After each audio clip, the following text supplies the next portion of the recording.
What's one thing I wish I knew when I was younger that I think people could benefit from today? What single piece of information could have the biggest impact?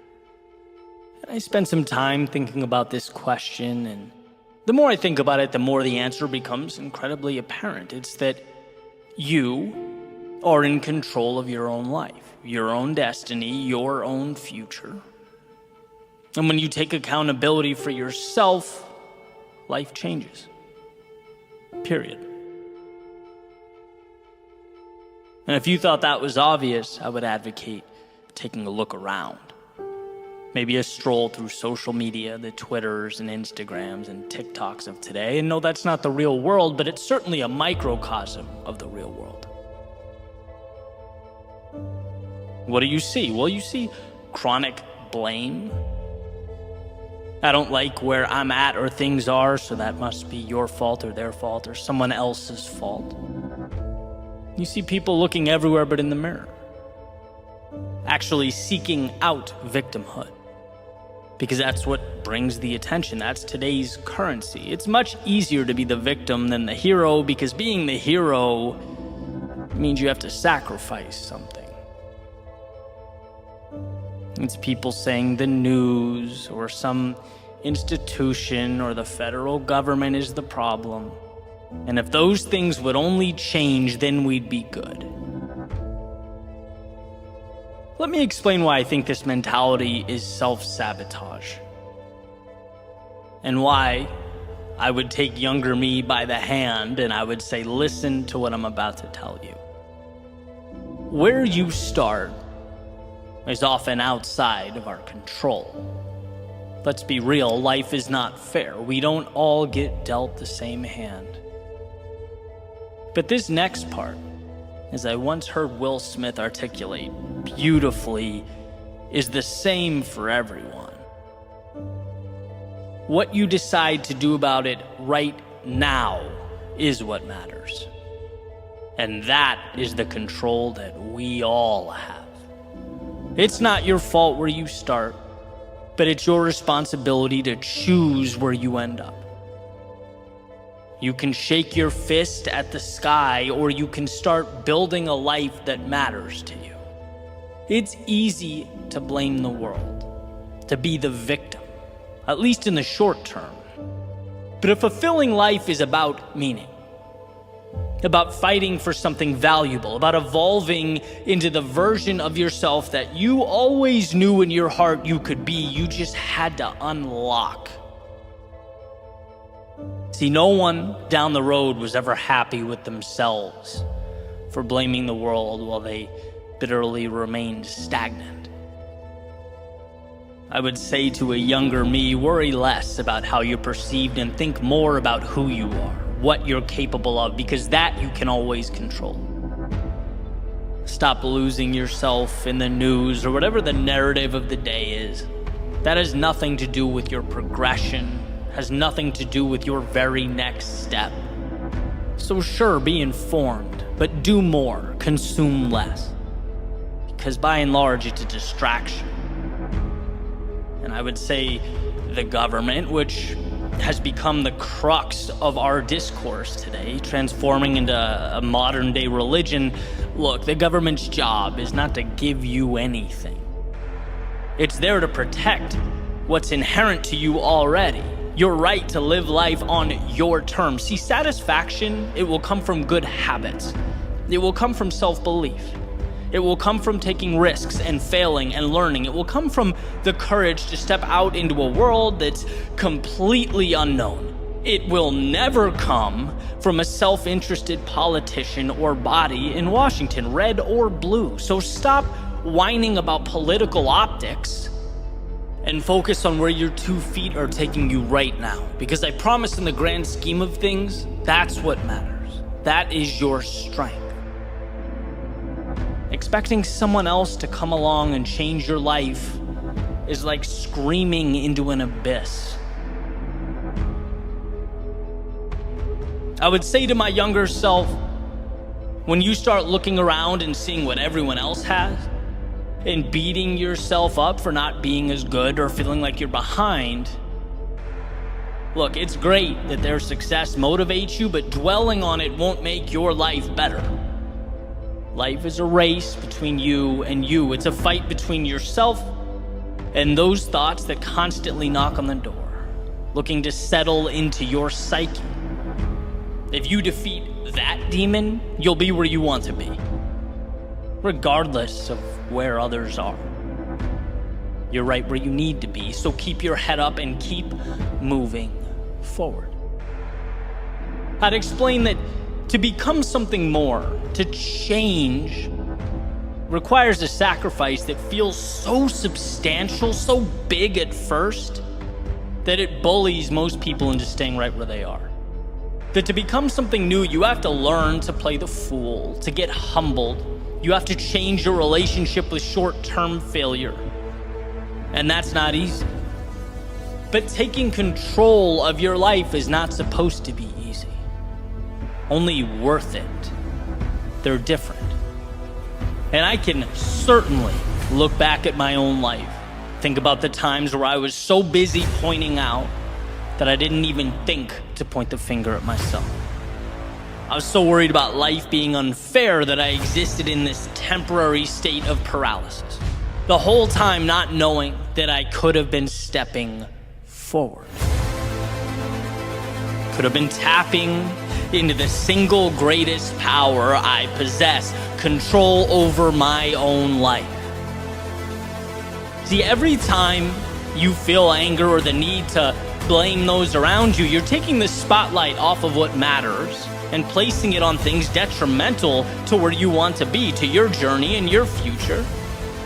Even the most unjust, arbitrary things. Let's say you didn't get that promotion you were beyond qualified for, or you were mistreated by someone, or things didn't go the way you wanted them to. You can fill in that blank, but refusing to blame others and immediately taking responsibility, again, even in a situation like that, it gives you one of the greatest advantages in life. It gives you that gift of control. You can now assess the situation. You can now ask yourself, hey, what can I do to change this? You can delve into the why, find the lessons and the value. You can come back and reapproach this thing stronger. Because to blame others, to take on that role of victim, it's essentially living life in the passenger seat. It might be easier, might be less work, less responsibility, but what you never have is control over where that car goes. But when you own it, when you say, hey, maybe it's not my fault, but look, it's mine now. It's my responsibility, the good, the bad, every aspect of my life. It puts you in position to change things, to take the wheel and reroute to a destination of your choosing. So that would be my message to the world. I know it's not an easy road. I know life is unfair. I know things aren't perfect, but the best thing you can ever do for yourself is say, you know what? This is mine to own. And I'm going to look around for that light switch that will create momentum. That little decision that will get the ball rolling. I'm not going to sit back, shake my fist, and blame life. I'm going to walk out that door and create life. That's where you'll find what you're truly looking for.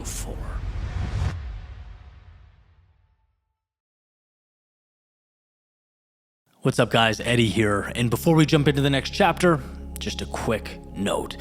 So, as many of you know, every single video that I've ever put on this channel has been created with the intent of building momentum in your life. If you want something physical to anchor that momentum, we've created the brand AGNS, or Always Grateful, Never Satisfied, for that exact reason. It's athletic apparel that embodies the very ideas and concepts I talk about every day.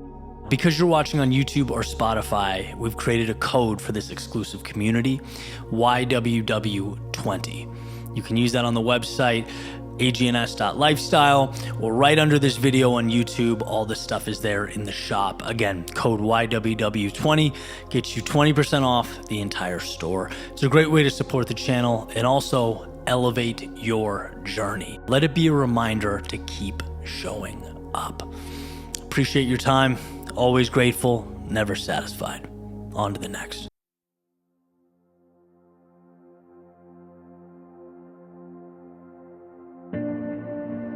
The other day, I went to check out an open mic. And basically people sign up to share their short stories, their poetry, stuff like that. And I'm sitting there soaking it all in, enjoying each one as they went up on stage. And eventually this girl makes her way up.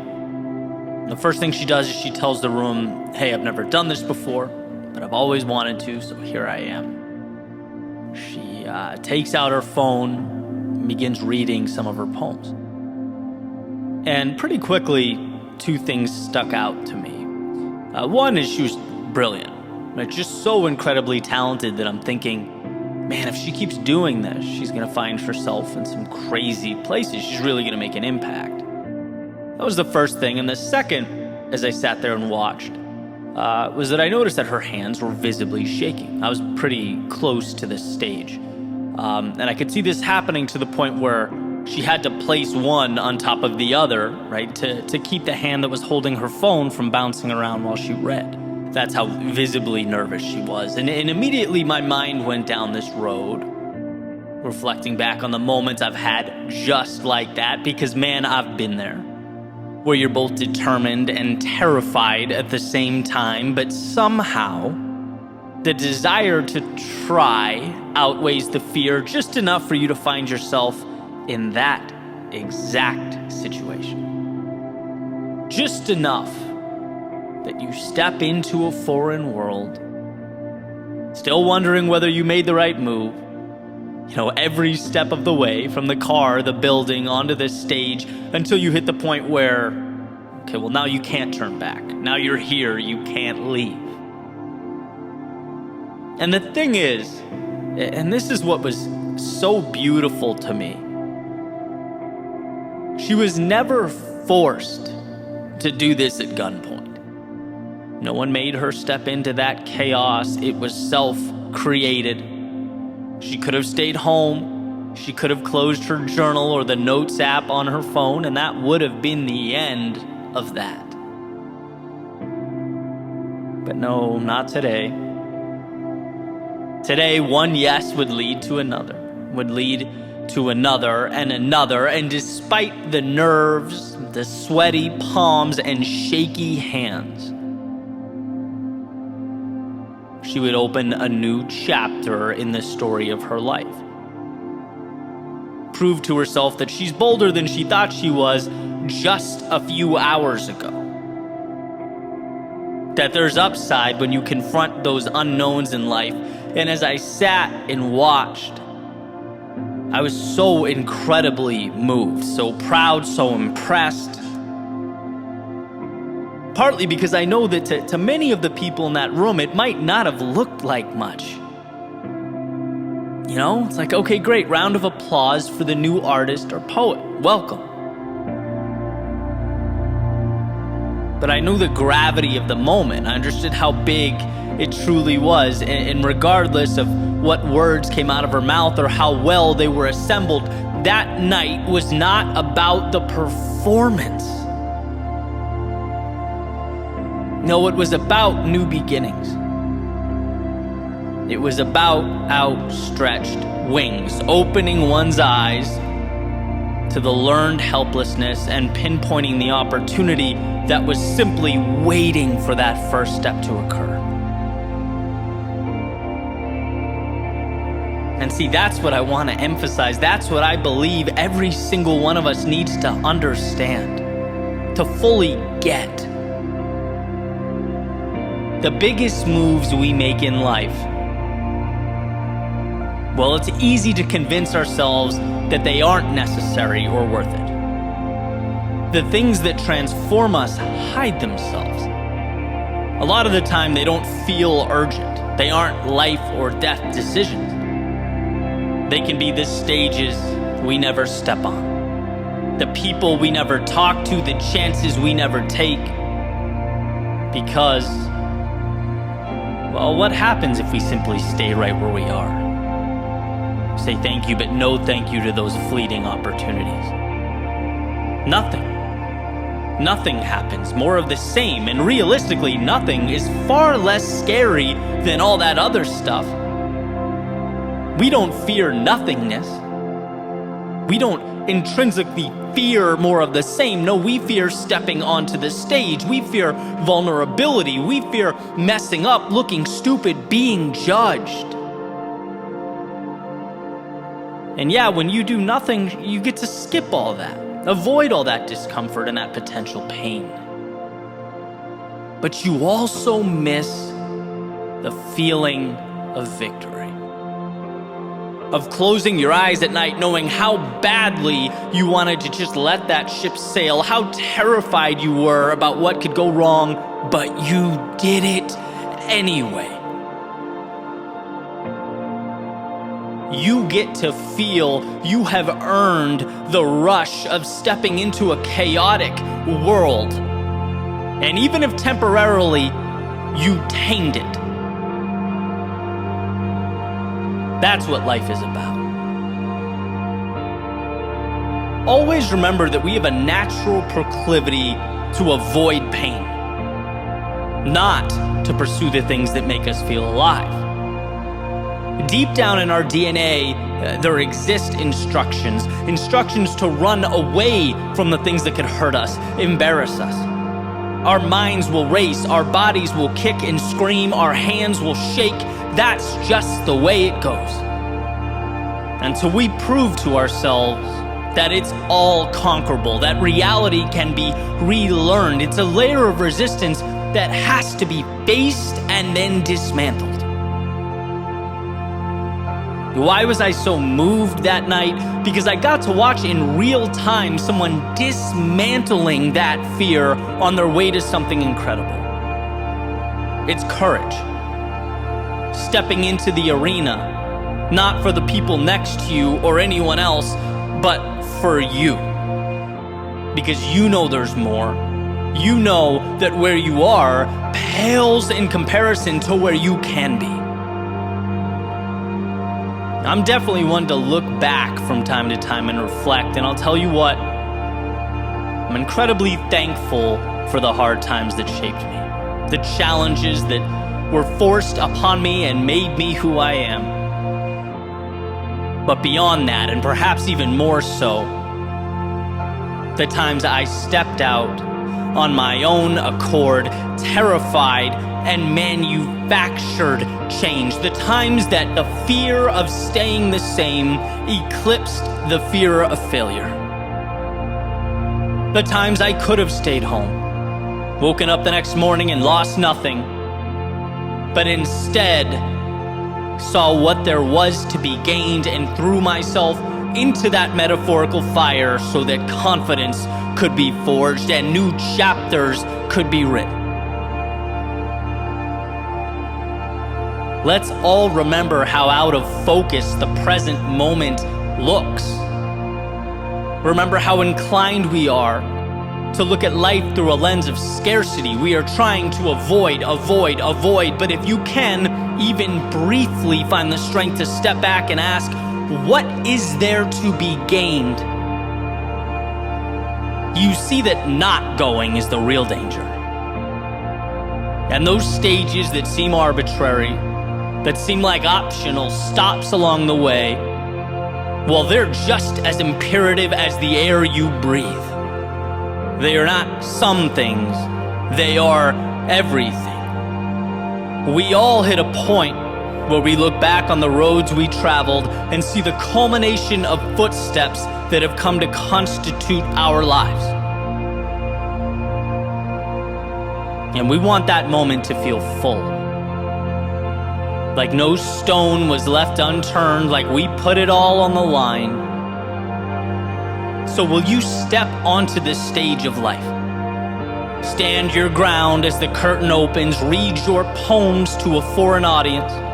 Will you share your voice even though it trembles?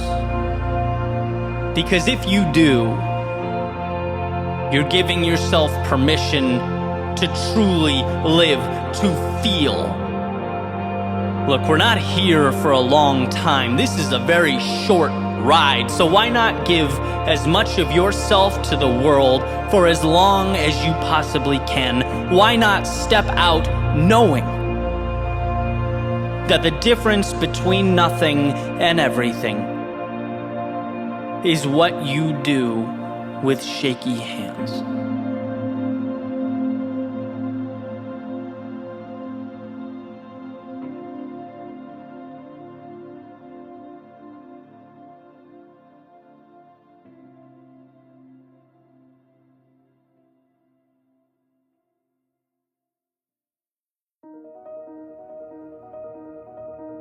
Normality is a paved road.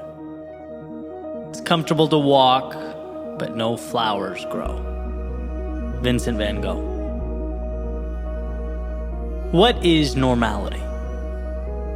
Well, according to the dictionary, normal is the usual, average, or typical state or condition. Common. Normal is also a decision. There's a quote by Robin Sharma, and I've looked to this for years. It states, if you want what the 5% have, you need to be willing to do what only the 5% are willing to do. What they obtain is not, definitionally speaking, normal. It's uncommon. And what they do to arrive at that outcome is also uncommon. They play by a different set of rules, and in doing so end up with an entirely different outcome than most. To put it simply, we arrive at normal when our effort level is normal. You put in normal hours or give average effort at work, most likely your results, career progress, compensation will be normal. You pay moderate attention to your fitness, your health, well, your level of physical fitness will be normal. You dedicate typical levels of effort to your relationships will be normal. Not terrible, but not remarkable. Right? And I'm sure you get the idea here, the pattern. Generally, over time, what we get starts to reflect what we gave. And here's where the self-assessment comes in, the awareness. You have to ask yourself, in pursuit of something greater, whether your actions are aligning with your goals and objectives. There's nothing so futile as telling yourself you're going to achieve miraculous, larger-than-life outcomes, and then putting in average, typical, normal effort. If normal goes in, normal comes out. And as I was thinking about this recently, as it pertains to my life, I had a little epiphany. Right? So fitness is a big area of focus for me. I run or do some type of strength training 6 days a week. As far as I can tell, that level of effort is beyond normal, right? I go above and beyond in that area of my life. But even though I'm aligned on my mission to be the 5% there, I realized there was a gap. I realized my diet was very normal, completely unextraordinary. It's just easy to convince yourself to eat whatever you want after a really long run, right? Why not pizza? After all, it's the normal thing to do. But I had to remind myself that what I wanted in that area of my life, holistically, is not normal. Therefore, the inputs cannot be normal. It was time to start standing up to those things that are very easy to say yes to rationalize. And that's the idea here. I pick my 5% categories where I truly want to excel and make sure there's nothing normal about their development. You want top tier results, you have to give top tier effort. Make the sacrifices, map out the path. I've come to see this differently over the years. It's not an indictment against you as a person for choosing normal, but know that it is indicative of a choice. And the output eventually comes to align with the input. All the actions or lack thereof stack up to resemble something And it's up to you to decide what that is. And so the next question, perhaps somewhat of an obvious one, is when it comes to the things that matter most to you, why stay confined to normal? It's the above and beyond, the peak experiences, the times we overcame, fought and won, took the risk and came out on top. That's when we are at our best. That's when we get the most from life. So is normal the end of the world? No. It's just that abnormal is the beginning of one.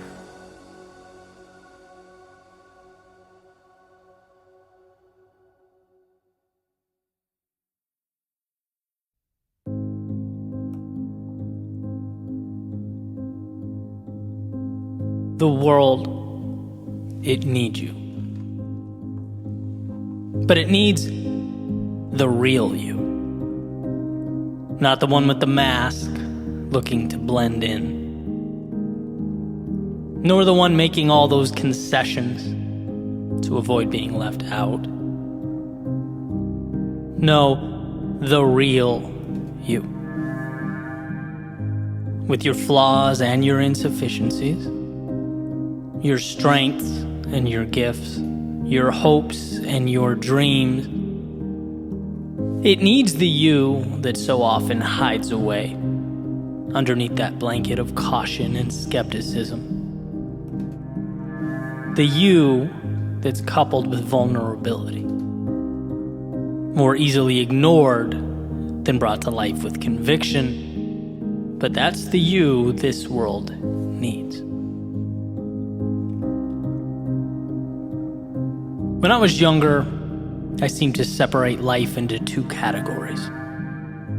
Me in one, and everyone else in the other. And guess which of the two categories I assumed had it all figured out? In my mind, I was the one, the only one who didn't know. The one who was winging it, stumbling my way through each and every day.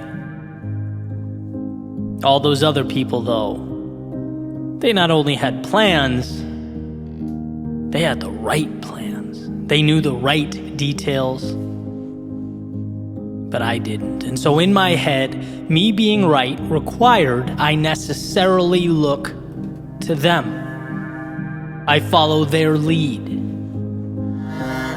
Since there exists an established correct path, that must be where I steer the ship.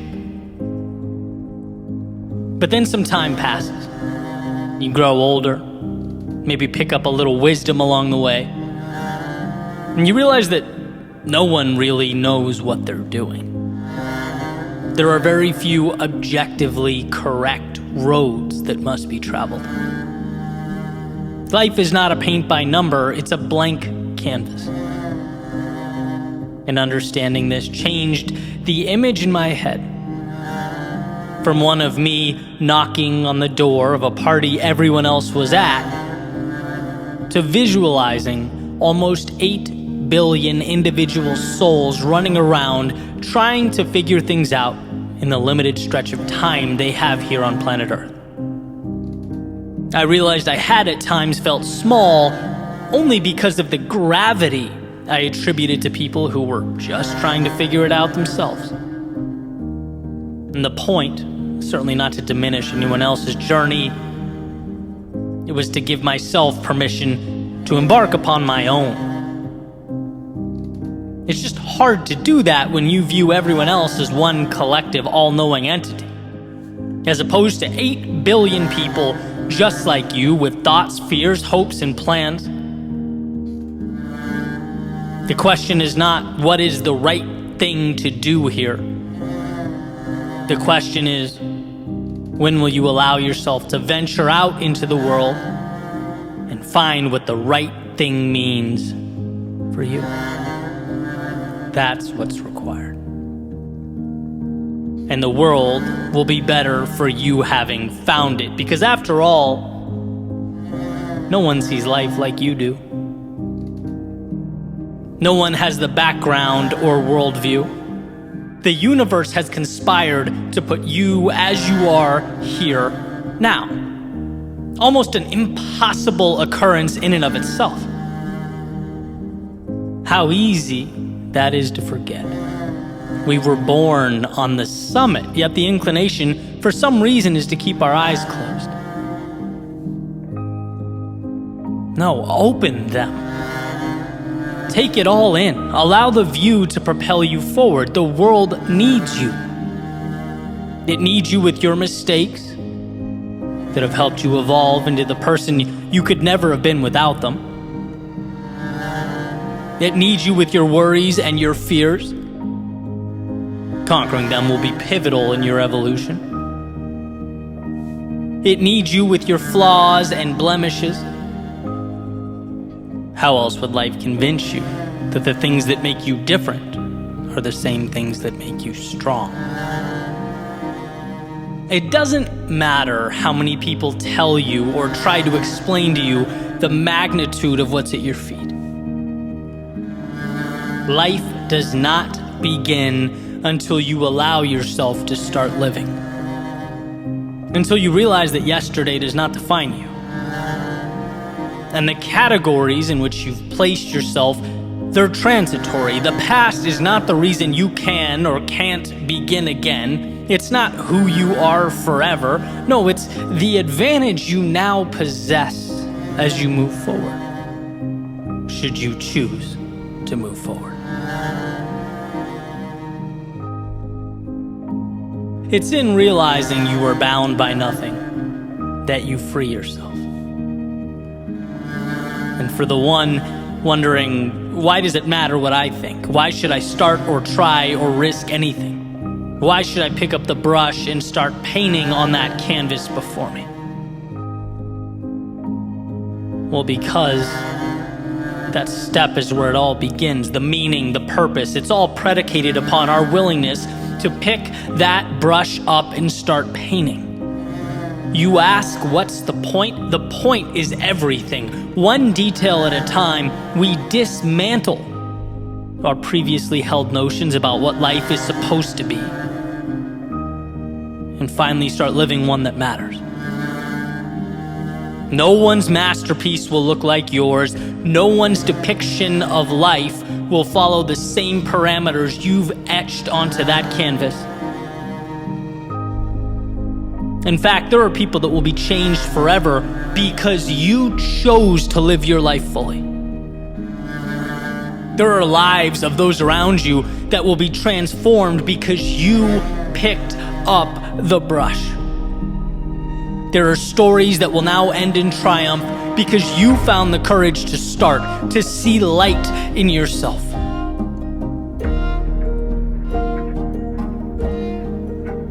You being fulfilled and the world being better off, they're not two different things. When you live a life true to yourself, when you let go of the have-tos and step into the get-tos, the world experiences the luxury of the beauty that comes next. When you fill your cup up first, you're able to then replenish those around you. That's not nothing.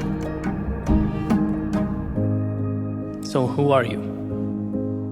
Beneath the characterizations, beneath the roles you've taken on, beneath what you feel you're supposed to be, all that. Who are you, and will you give life to that person? Will you be that courageous? After all, that's what life is. It's not a game of right and wrong so much as it's a game of courage. The ones willing to take the leap end up worlds away from where they began. So my ask of you is that you begin tearing down those walls created in your head. The ones that accumulated over days and months and years. The ones that box you in or keep you out, that suggest you are anything other than that 1 in 400 trillion miracle ready to embark upon the ride of a lifetime. And sure, it means shedding the comfort of obscurity, the safety of projection. Looking yourself in the mirror and saying, I am worth it, and there's more out there, means without question you are taking off the training wheels, dancing with vulnerability. But it also means when that time comes, and you look back on how you lived your days, you can say, I truly lived. You can say that the world needed me, and I had the courage to heed its call.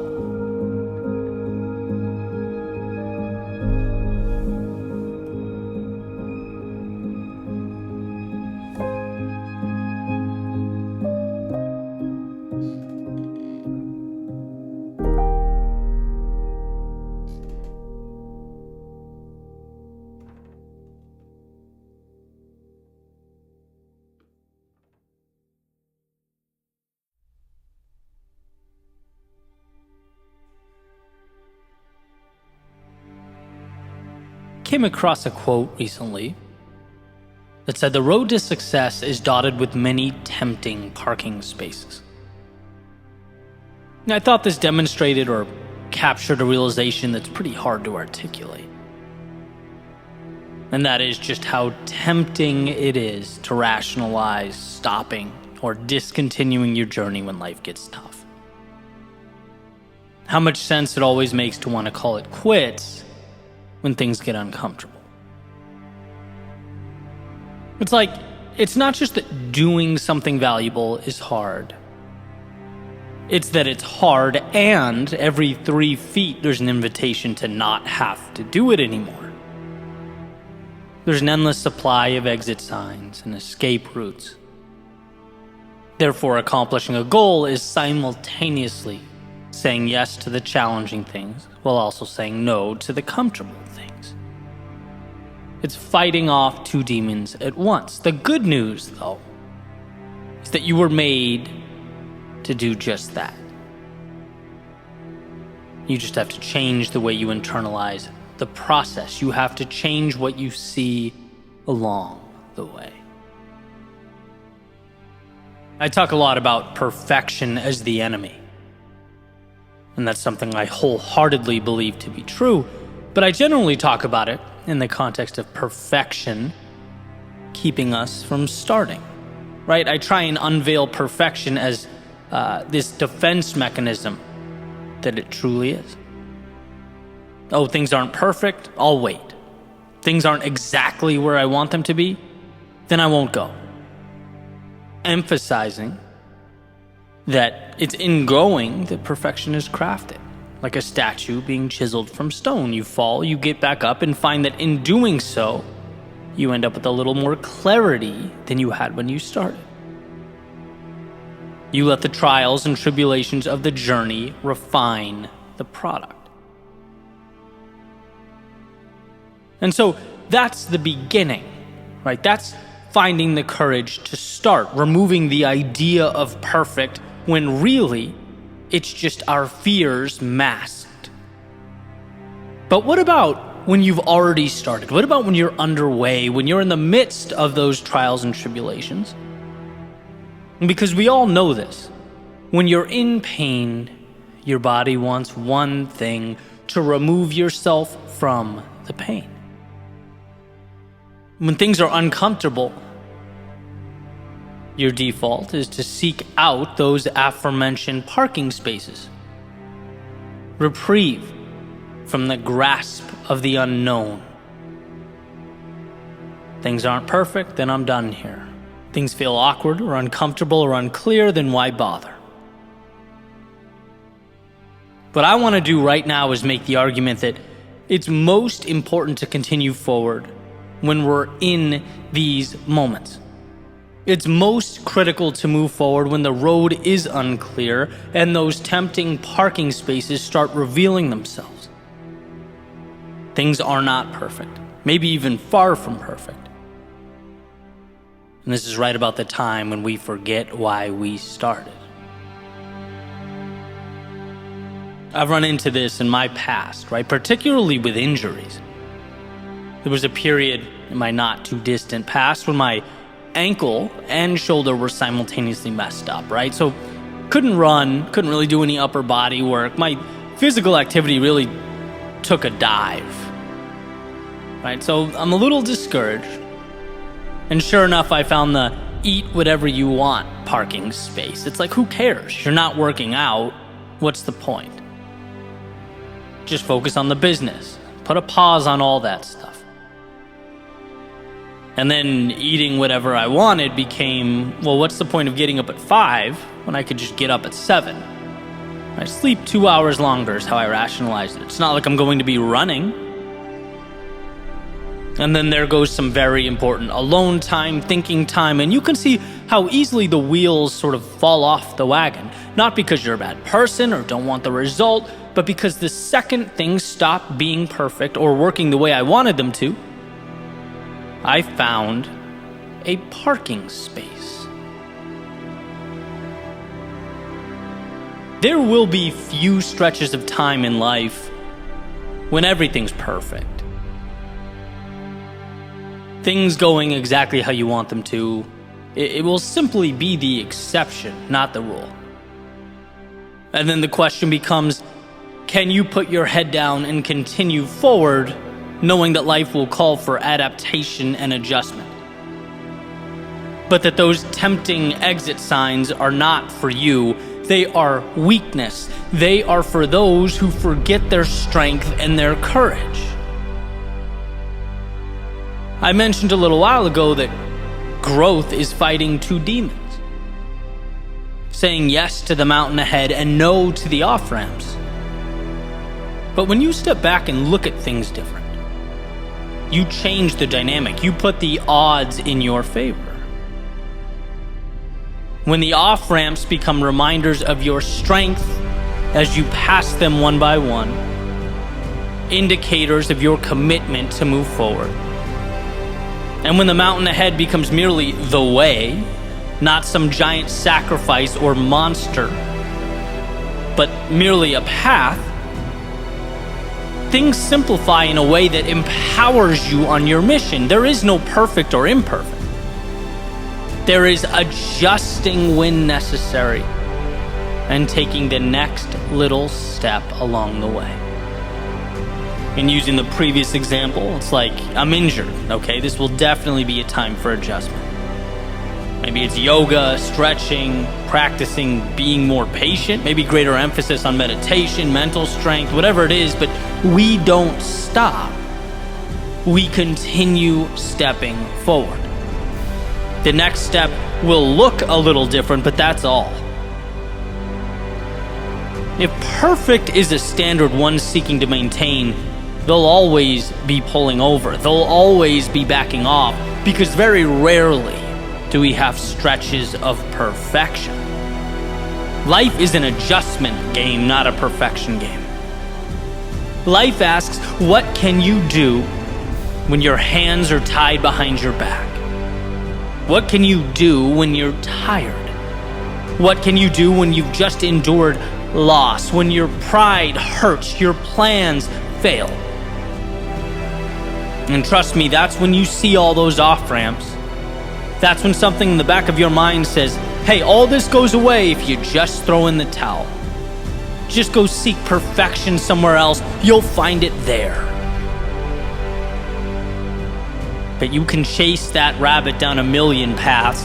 There is no perfection waiting for you, and there is no flawless pursuit. Life comes down to what will you do now? Where you are with what you have, can you find a way to win when it hurts? Look, we all need to understand that life is innately difficult. And success calls for a simplification that is adapting and stepping forward. That's all. Things are hard, you step. Things don't go as you planned, you adapt and you step. But you are always moving towards that North Star. Whatever it is for you, It's deeming those parking spaces insignificant with regard to your life and your journey. Quitting is not brought about by the external world. No, failure is a decision. Failure is saying, you know what, this costs more effort than I'm willing to pay.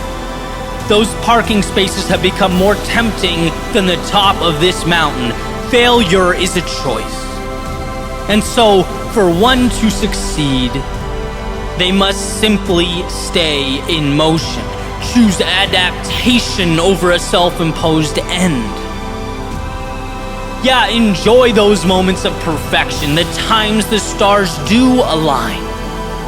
But see them as the exception, not the rule. We are not defined when things are great. We are defined by our ability to pick up the pieces and keep moving forward when they're not. Our lives are shaped by the exits we don't take, the parking spaces we don't even notice as we ascend the mountain that is life. Because anything other than the road ahead was never an option. You didn't succeed because things were perfect. You succeeded because you found a way to win when they weren't.